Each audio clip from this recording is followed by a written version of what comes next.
newer producers typically assume that the established producers have all of the advantages. I've noticed established producers having deeper mental blocks around this career path. I've had the opportunity to see newer producers lap the more established producers and grow much faster.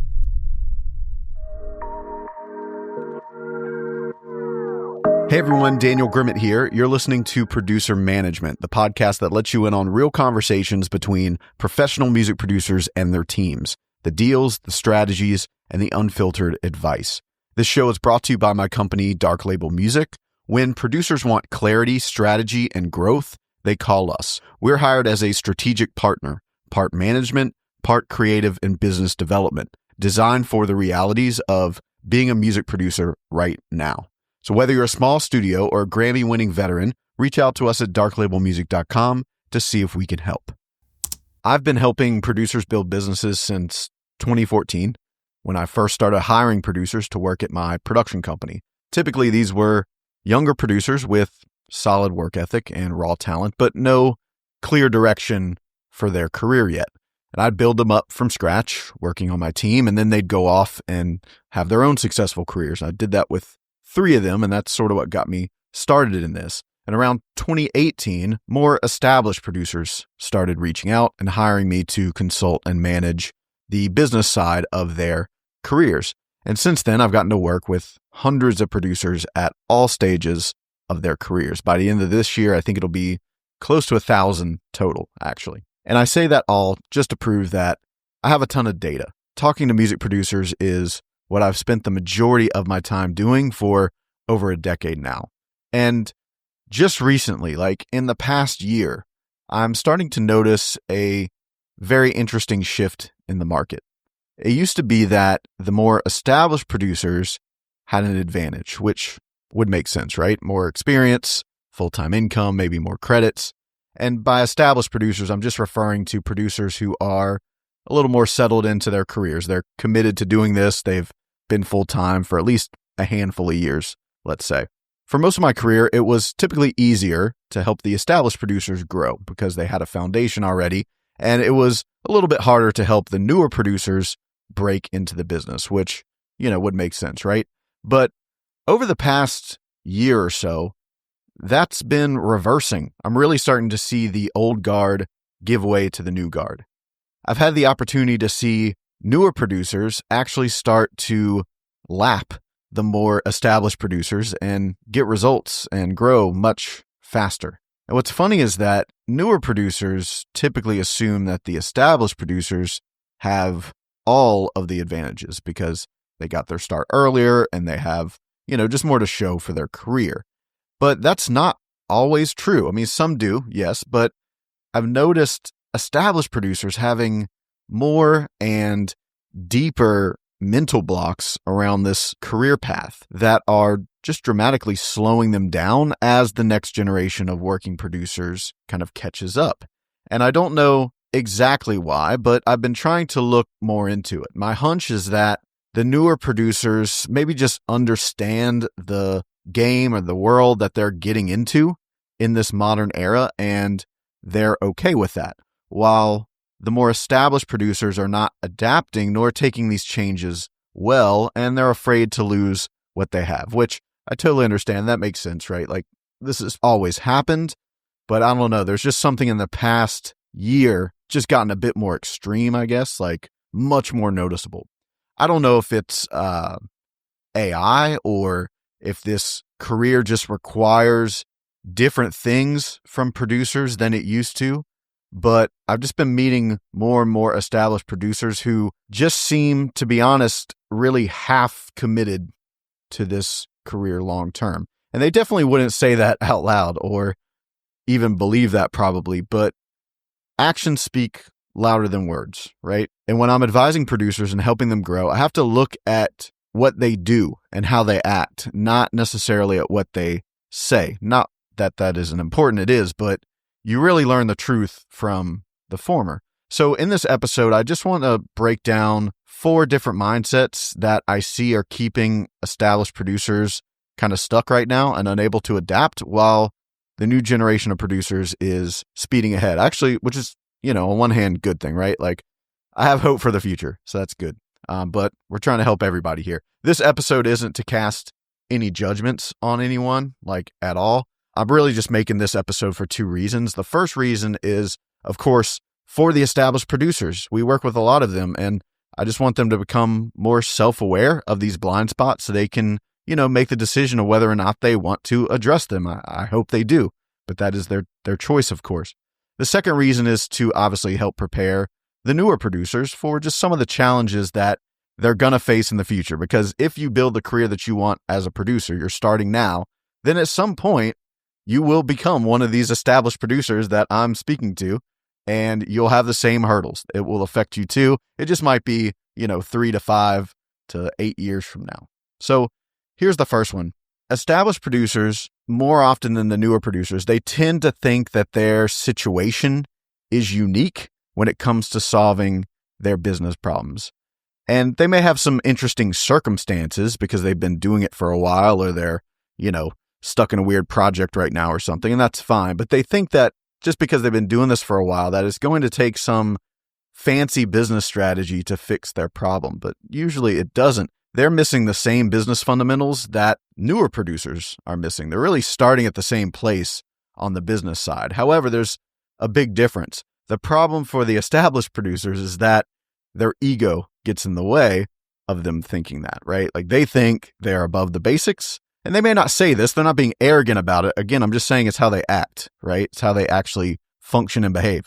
They function and behave as if their situation is above the basics, and that first principles couldn't possibly solve their problem. It's just much too complex. So they search for the perfect solution that makes them feel special, which dramatically slows them down. And even though they've been full-time for a while, the truth is most of them were never good at business. And I don't say that to be mean. When we came up, my generation, we weren't taught that. It wasn't really a requirement. No one talked about it. So I don't blame anybody, but that's the truth. They were just never really good at business. They got their work because they're talented, of course, and they had a good network, and all their work came from that network. And now that over time, the network may not bring in enough work to support their lifestyle as they get older, they think they need some fancy solution. The reality is they just don't know how to get work. They never did. They never learned it. They never, had to in the past. And they must humble themselves enough to learn and implement the basics. And that's very easy to say, but it's actually pretty hard to do. That's what adapting looks like, becoming a beginner again in order to master the skills required of the current market. This applies to any industry. And you have to kind of do this over and over again. But being a beginner sucks, because if you're an established producer, it's been a while since you were new at something, and being new at something is kind of frustrating. But this is why newer producers starting right now actually have an advantage, because this is the first time they're learning something. So they just do the work without having to, sit around and ruminate about everything. Newer producers are coming into this world, I think, just, again, understanding that being business savvy is required, and they're fine with that. It doesn't make them less of a creative. Like, they just sort of get it. They don't have to be convinced. So that's the first one. The second mindset I'm seeing with established producers is this. They don't think that anything in this career is controllable. Quick lesson for context. There are two sides to your business as a producer. We'll just say the risk bucket and the control bucket. Risk doesn't mean bad. The risk bucket is just your speculative work, right? Like placements or sync, where you're going to make a lot of songs and you may or may not make any money from them. The control bucket is the business models that you control, like your personal brand or your ability to acquire freelance work, or you may create a product or something, whatever it is. And that's the work that generally pays up front. And again, you control it. One isn't better than the other. They're both important and they should serve each other, ideally. However, most established producers have spent the majority of their time in the risk bucket. That's how they were raised. You get into rooms, you make a bunch of songs and hope to land, a placement or a record with an artist. If you're lucky, you do that enough to where a publishing company is interested enough to, sign a pub deal, and you get a little advance, and then you can keep the bills paid while you go out and repeat the cycle. But the problem is that they take this same mentality and apply it to their freelance business or other parts of this industry. They just can't really wrap their heads around the fact that freelancing specifically, this doesn't apply to the industry side, but freelancing specifically is really just a math problem. You need X amount of clients. Then there are controllable activities that you can do to land those clients. It's the same whether we're talking about music production or a landscaping company. It's really the same math. But many times, established producers are, understandably, so indoctrinated into thinking that making money as a producer is this giant mystery. Because when we grew up and came up in this business, there was still a lot of this like glitz and glamour and mystery and, all that kind of stuff, right? So they're modeling old mindsets. And unfortunately, those mindsets have been passed down from generation to generation. And they look up to people and look up to their heroes because those people are very talented and 100% worth looking up to them because of their talent. But they adopt, unfortunately, their bad business mindsets. Luckily, the new generation, I would say, is certainly waking up to this more. They're a bit more savvy, I think, to the smoke and mirrors of the music industry because they just have access to more information. They can kind of see things for how it really is. So that's number two. The next thing I'm noticing is that established producers have just lost a lot of their boldness and they misdirect their risk. And I'll explain what I mean. For example, they will risk their entire lives and their health and their retirement, chasing that big hit. And that's okay. I'm not dogging that or anything. But if you ask them to invest a few grand into the control side of their business, they act like that's the most risky thing they could do in their life, right? And it's kind of interesting. They hoard the little bit of money they have because deep down, they really aren't sure that they'll ever make any more money. They may not say that, but again, that's how they act. And even if you prove to them that they can, it's real tough to get them to believe that. And I completely understand having a financial cushion and a savings account and all of that, but sometimes we have to deploy that capital in order to grow. That's what business is, right? So if you don't do that, then the thing that you're most scared of happening will actually happen. You will eventually run out of money and then have to tap into your savings account. So you're just slowing down the pain, but you're not actually solving it. This is like a classic business mindset. I remember I used to work for a local advertising company. This was one of my first real jobs, probably back in like 2007. And I noticed that when small businesses were hurting financially, they would stop marketing. They would stop spending money on marketing. And I remember thinking how crazy that was. Even being a young person, I was like, that just doesn't make sense. I couldn't wrap my head around it. Like hoarding your money doesn't get you new customers. And the lack of customers is why you're in this position in the first place. And then they stop spending money on the thing that's getting them customers. I don't know. It didn't make sense to me, but it was a very valuable lesson for me to see as a, young, 19-year-old. And I think it helped shape how I run businesses in the music industry, even back when I was just, an engineer working in studios, running a freelance business. I got to learn during that time that most people that have a business are not actually that good at it, and their entire life is run by fear. I also learned that this was a choice that they made for themselves. I'm not saying it was easy, but it was technically a choice because there were other local businesses that, despite economic hard times, remember this was during like the housing crisis, right? These businesses still kept growing their business and they're still around today. So I would encourage any established producer to operate with a blend of boldness and logic. If fear is dominating all of your career and business decisions, then you may need to reflect on whether or not you truly believe in what you're capable of. And it's okay if you don't right now, deep down, and that can be fixed. And I don't just mean your skills and talent. Producers just kind of lean all in on that. We know you're great at producing. That's not what I'm talking about here. I mean truly believing in who you are and what you're doing. And the final thing is this. I've mentioned it a few times in my content before.